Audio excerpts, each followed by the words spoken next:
about Yajnam, it is said,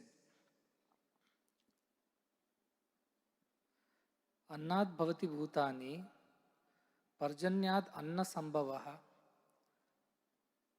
Yajnad bhavati parjanyaha, Yajna karma samudbhavaha. Which means, the beings, all the beings, they come into existence because of food. Annad bhavati bhutani. But food itself comes into existence because of rain. If there is no rain, there is only drought. We cannot grow food and we will not survive.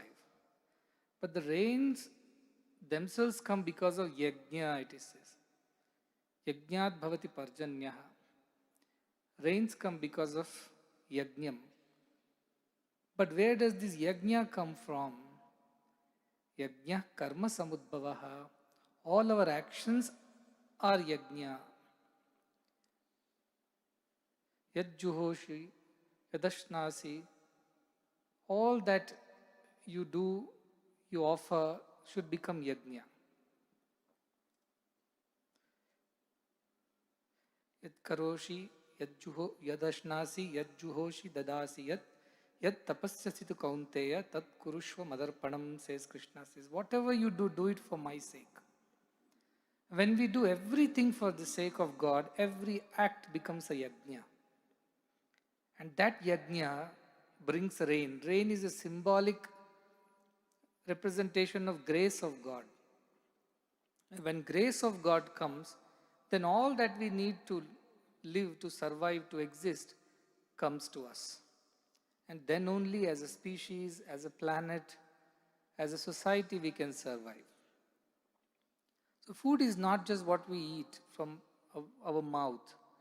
All that we hear, we see, taste, smell, touch, everything is food.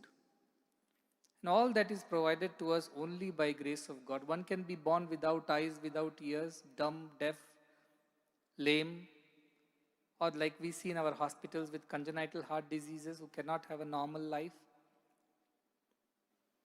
But when God's grace is there, all this is provided. And that is why we have to be grateful to God. And how do we show our gratitude to God? Where is God? Where do we find God? Yajna is one way to show gratitude to God. Another shloka of Bhagavad Gita itself says, Yajna chishtasinah santo muchyante sarva kilbishaihe bunjate te tvagham papat ye pachantyatma karanat. When we offer something to God and then we eat, it becomes a prasada. And when we eat that, all our sins are destroyed, they say. Sarva kilbishai. But those who do not offer to God their gratitude and they consume for their own selfish sake, they actually consume sin, is what it is said. And in fact, when Bharat was saying, Taskaranam Pataye Namaha, you are the Lord of the dacoits, that is how Shiva is described in the Rudram, Namakam. Bhagavad Gita has an answer to that. Actually, Shiva is not the real thief. He is the Lord of thieves. So who are the thieves? Bhagavad Gita says, those who don't offer to God and eat themselves are the thieves. Stena eva saha, it says, you are the thieves who don't offer things to God and consume for your sake. Ishtan bhogan hi vo deva dasyante yajna bhavita tair dattan apradayebhyo yo bhunkte stena eva saha. Gods give us everything that we want for our sake with the compassion of a mother or a father. And when they give us everything to us and we forget them and we consume it without even acknowledging, without even remembering and offering our gratitude to God, then we become the thieves. Therefore, Taskaranam Pataye Namah is the correct description because we are the thieves and He is the Lord of thieves. Because we are stealing from God. When we don't offer it to God, we are stealing. A father brings sweets on a salary day, let us say, the favorite sweets for the family. And then he passes on the packet to the child and says, go give it to your mother in the kitchen. And what does this child do? He's so happy, whatever is favorite, gulab jamun, rasgulla. I don't know what is the favorite of our students. What is your favorite? Jangri. Whatever is that. When that thing is offered by father to the son, and son goes to the kitchen, puts two pieces on a plate and brings it back and offers it to father, father becomes so happy that my son has brought back sweets for me. Who is the provider of the sweets? Father. Yet father thanks the son. Thank you, dear son, for having given me sweets. And son feels very happy for having offered it back to father. Just two pieces out of the 2 kg maybe. Yet father is happy. That is the compassion of God. That is the compassion of Shiva, who gives everything, does not expect anything in return. He doesn't lose anything if we don't offer anything back to him. We lose. We lose the opportunity to earn his grace. And grace is the shower of rain that came this morning, just as we were offering the Purnahuti. For a brief moment, it just rained heavily. And it was an indication from the gods. Rain is a blessing from God. And that happening right at the point of Purnahuti was an indication. So I immediately closed my eyes, went to Dhyana to understand what's happening.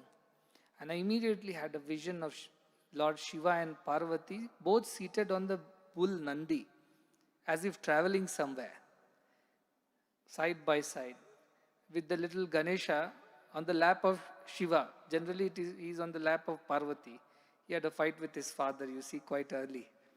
But I saw him on the lap of Shiva for a change, and Kartikeya on the lap of Parvati, as we have depicted there, is the other way around though. But that vision, and immediately both of them were blessing all the people who were participating. This was the vision I had, and I immediately understood this rain is his way of telling that I am gracing this place, I am showering my grace on all the people. And rain came and just stopped after a while. Last time also when we were performing Atirudra Mahayajnam, I remember in 2015, 5 years ago, that was the 90th birthday program time, we were running short of water in this whole place. This is a dry belt. We don't get enough water. And water is the elixir of life. Without that, nobody can survive. Without food, we can live for a day or two, maybe 3. Without water, not even 1 day. So everybody used to suffer here in the entire area of Chikbalapura, even Kolar. And we used to buy water from tankers to fill our water tanks in the hostels to help our children at least have bath once in a while. There was a good excuse then. No water, sir. But now no excuses. Why? Because we performed the Atirudra Mahayajna, and I remember it rained and rained and rained. Parjanyaya. Shiva is also known as rain. He is there in the rain. Shushkyaya is also there in the dryness, it is said. Both are Shiva. The dryness is also Shiva, and the rain is also Shiva. Varshaya cha, avarshaya cha. In not having rain also it is Shiva. In having rains also it is Shiva, the Namakam says. So we said, Shiva, we would like to see your rainy form, not the not rain form. And it rained and rained, and till date we don't lack water. In fact, entire Chikbalapur does not lack water. Their tanks are full. Every year we receive plenty of rain, and we never had to buy water after that. See, that is why I say yajnas are important. When 2015 we started, I said, if we do this yajnam, we will get water. And water is so important, especially when all the people here are mainly agriculturists. What will they do without water? And today, plenty of water everywhere. They are prosperous. So this prosperity comes because of God's grace. And God showers His grace as rains on us. And that rain brings food from earth. And that food is what we eat and we survive. And when we survive, we have to thank the Almighty. That gratitude that you are providing us whatever we need. We are only offering you miserly a little bit of it from there and feeling good about it. But truth is that everything is yours. There is nothing that is mine. This I and mine is the biggest illusion in the world. I exist and mine exists. No, everything is His. Everything belongs to Him. That is the idea with which we have to live, not just one day. That is why not just for Atirudra Mahayajna, but every day of our lives. Yajnat karma samudbhava. All actions should be transformed into a yajna by constantly remembering and offering it to gods. So these gods exist. Science may say they don't. But we know, our rishis know, they have experienced it. They have had visions, they have directly experienced the presence of these gods. And these gods are responsible for all that we need. And we have to show our gratitude. But how do they exist? They don't exist in a physical way as we all exist. Aitreya Upanishad says, Paroksha Priyaha vai Devaha. They exist in a subtle form. They exist in a Sukshma Rupa, in the energy forms. And so whatever we offer must reach them. How do we offer? How will it reach? The matter has to be converted into energy so that it reaches the energy in which goddess exists. So when we eat our food, even that is converted into energy. This gross food turns into the subtle energy and nourishes us. In the same way, when we offer the offerings into the fire, and what do we offer? We offer fruits, we offer grains, we offer ghee, we offer some other articles of what we use. We don't offer cars and flats, and we offer simple things which we grow from earth, which we get from nature, because that is how we survive. Tomorrow, if we don't have food, we can't drink petrol, diesel and survive. Can't eat gold and silver. We have to eat food. That food is the basis of our existence. So we offer all those grains, food and other articles of our living requirements to God, saying that you have given it all to us. And we are only giving you a little bit of it back. And so when we put into the fire turns that gross matter into subtle energies. These energies reach the divinity, which also exists as the energy form. In fact, today science is exploring, it is almost, physics is becoming metaphysics. When we are talking about unified field theory, we are talking about consciousness, we are talking about an intelligent force that exists in the universe, breaking the atom into subatomic particles and further down. And what do we find at the end? There is empty space. No, this is not empty space. This is filled with energy. That is what we call as consciousness. In our scriptures, thousands of years ago, we had known that. The basis of all existence is this consciousness, Prajnanam Brahma. And today science is reaching there. Therefore, our rishis were spiritual scientists. And they had this intuition with which they could tell things. There is no logical or rational explanation to that. But by intuition, they know. And we trust as Indians the intuitions of these rishis because it has stood the test of time. Science has changed. Once upon a time, earth was flat according to the scientists. Today it is not. But rishis always knew the truth, that the basis of all existence is that consciousness, that is Shiva. And we talk about Shiva, he is not just the one who lived on Kailasha with Parvati and sons Kartika and Ganesha, but he is also the representation of the cosmic consciousness. So when I say Shivoham, don't imagine yourself to be somebody who will grow a third eye and then hair will start growing and Ganga will start flowing. No, that all won't happen. You can't be that Shiva. He is only the representation. Like a sweet is a representation of sweetness. Sugar is a representation of the quality called sweetness. Like that, for the consciousness, the closest, the finest, the best representation is in Shiva. And that is why we worship Shiva. Agraya, he is the first to be worshipped because he is the direct manifestation, the physical manifestation of the subtle consciousness. And Atirudra Mahayajna at this point of time is very, very important because as he said, Shiva is also that energy which destroys evil forces. And today when we are all suffering with this pandemic of corona and all the parts of, it's not just about one country, one state or one group of people, everyone is suffering.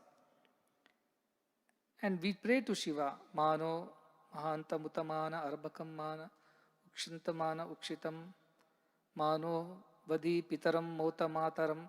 Do not destroy our parents, do not destroy our children, do not destroy our close relatives, do not destroy our beloved ones, Do not destroy our cattle and those things which were important in those days. The mantra says that. They pray to Shiva. We need your protection. Be gracious to us. Be compassionate to us. Yes, we have made mistakes. Yes, we have done wrong. But do not punish us. Protect us like a father. Be compassionate to us like a mother. We pray to Shiva in Namakam.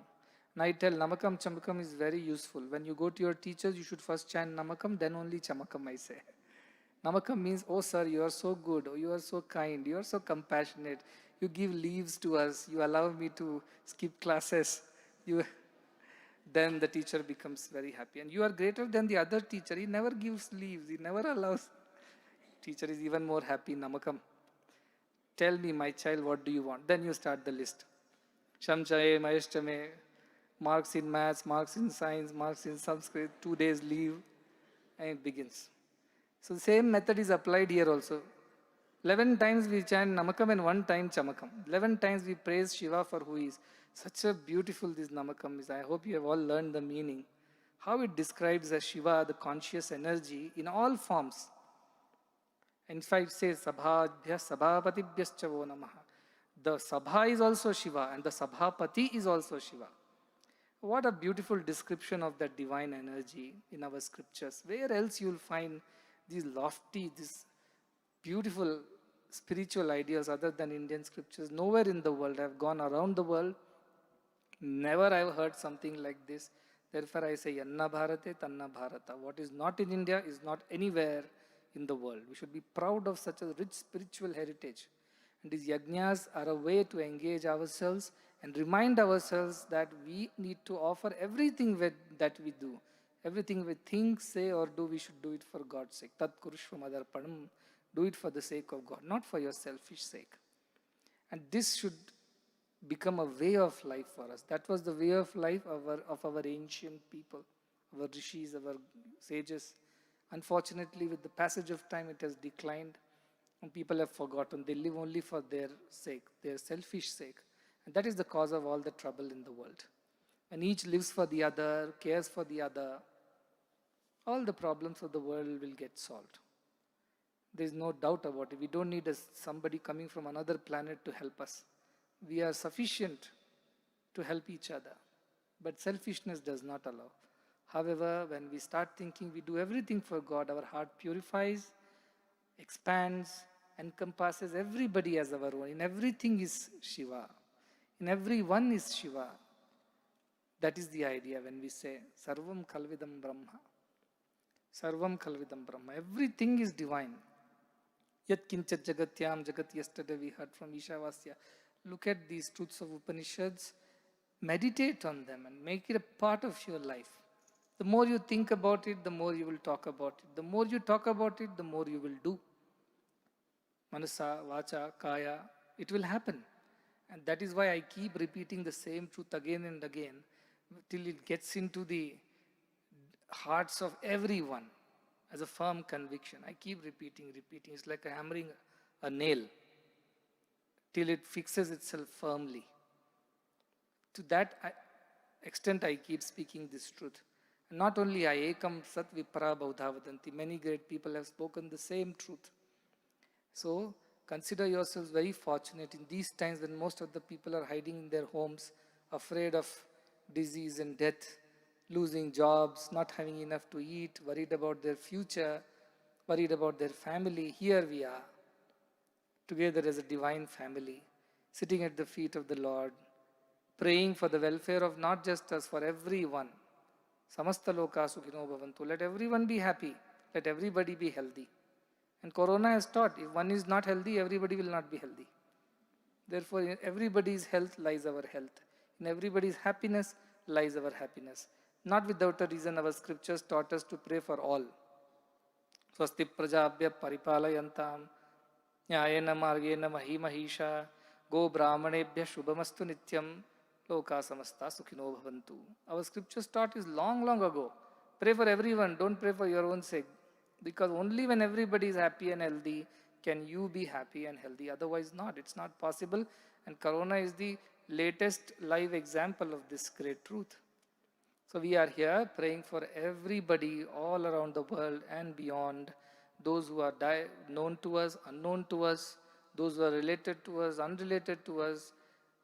For all their sake, we are doing this yajnam, and that is the right way to pray and offer our gratitude to Swami. Especially, this is leading up all the way to the 95th birthday celebration, a very important event in the history of mankind, not just the important event for devotees of Satya Sai Baba. It is an important event in the history of mankind. I will talk about it later. To all the devotees who are watching this live, and I know all of you feel so bad that you couldn't come here and attend this yajna directly in my presence, but do not be disheartened. These times will pass. Many more such wonderful events will happen. All of you can come and participate. More than you missing me, I am missing all of you because I love to be with pure-hearted devotees. But unfortunately, this is not happening right now. So all of you, wherever you are, one request came from the Malaysian devotees that they are celebrating the Deepavali festival, and I must give a message. So this is the message. Consider everybody as your own. A lamp cannot be lit with water. You have to put oil. Oil is that selflessness. Water is the selfishness. Wick is your mind. Body is the lamp, the diya. And jnana is the fire.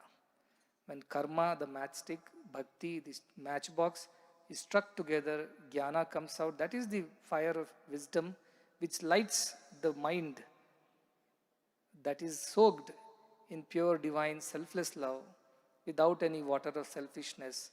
When your entire being, like the lamp, earthen lamp, is filled with that divine selfless love, that is when Jnanodaya happens. That's when enlightenment happens, and that one lamp is capable of lighting so many more lamps.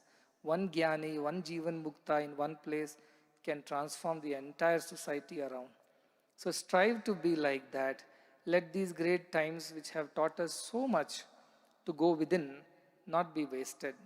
Let this one time, let all of us conquer this body consciousness due to which we become limited, become narrow, become selfish.